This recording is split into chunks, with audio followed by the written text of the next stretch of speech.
Hi, everybody. Oh, back, Billy, sorry. That wasn't the nod.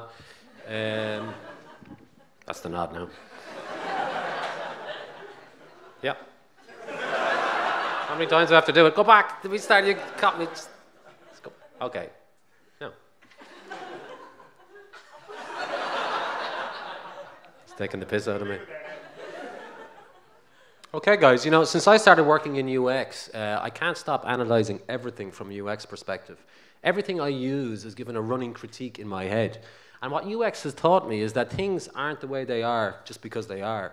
Things are the way they are because someone designed them like that. And my analysis doesn't stop with products. It applies to cities and countries as well. How come some countries just seem to get everything right, from the airport to the architecture to the taxis to the food? They just have it nailed. And that's the theme of my talk tonight, how Ireland stacks up from a UX perspective and why. But countries are complicated, much more complicated than websites. They have huge cultural and historic baggage, and they're typically not designed by one person or a team of people. They evolve over centuries. So given this complexity, I felt that UX wasn't enough to analyze Ireland in and of itself. So I had to turn to this man and his theory of two types of citizenship, state love and folk love. One characterized by respect for civic institutions, one characterized by passion. This is the symbol of state love. It's a machine that Germans use to validate their railway tickets, even though tickets are rarely inspected on trains. But they do it because it's an honor system, and it works because people respect the system and they respect the common good. Folk love is characterized by passion for symbols and symbols of nationhood. And kind of lost the train of thought here, but typically civic institutions may not be included in that passion. So these people may bleed for their country, but they may not pay their taxes if they can avoid it. So what does any of this have to do with user experience? Well, I believe that countries where state love predominates tend to make long-term decisions with the common good in mind, and countries where folk love predominates tend to make short-term decisions with vested interests in mind. And both of these have an effect on UX. Heuristics, I've avoided big heuristics like GDP and education, and I focused on day-to-day things that matter to me in my life. We'll start off with infrastructure, and this is a picture of the Västerbron Bridge in Stockholm. It's got 4 lanes for traffic, 2 lanes for bikes, and 2 lanes for pedestrians. It's a product of state love. It was built in 1934, and these guys were thinking long-term with the common good in mind.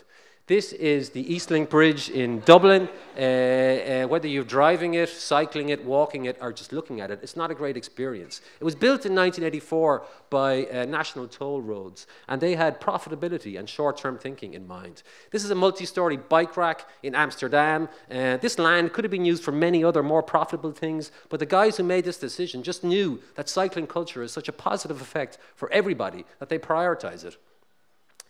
This is the new cycle lane from Lucan to Inchicore. It's 5 miles long. They have 9 gates like this on that route. And the thinking process behind that was bicycle lane, check. Safety gates, check. My ass covered, check. User experience, not my problem.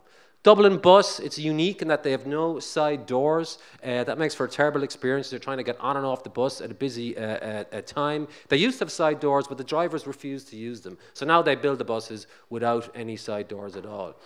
Litter is a serious problem in Ireland. It's everywhere. And I'm sure the people that throw this stuff on the side of the road would consider themselves patriots. They probably cried at Italian 90. But that sort of patriotism doesn't extend to respect for the common good. On the positive side, we have GAA and traditional music. It's hard to think of any other developed country where ancient aspects of the culture are still part of day-to-day life. Whether you're into them or not, I think they deserve to be celebrated. Buzz is a sense that, where you live is lively and alive, and I think Dublin has buzz in spades, and so do many small towns in Ireland. Stockholm's a great city. It works beautifully, but I found it a little bit dull, and that's something that you can't say about many Irish towns. Roots, it's sense of belonging. It's one of Maslow's hierarchy of needs, and it's easy to feel like you belong in Ireland. It's a small country, everybody knows everybody, and it's one of the most endearing aspects of living in Ireland, as far as I'm concerned. So, conclusions. Ireland's like a democracy, and it's akin to a community website like boards.ie. So the quality of that website, the success or failure of that website is determined by the community that uses it. And as far as Ireland is concerned, we are the community, we are the users.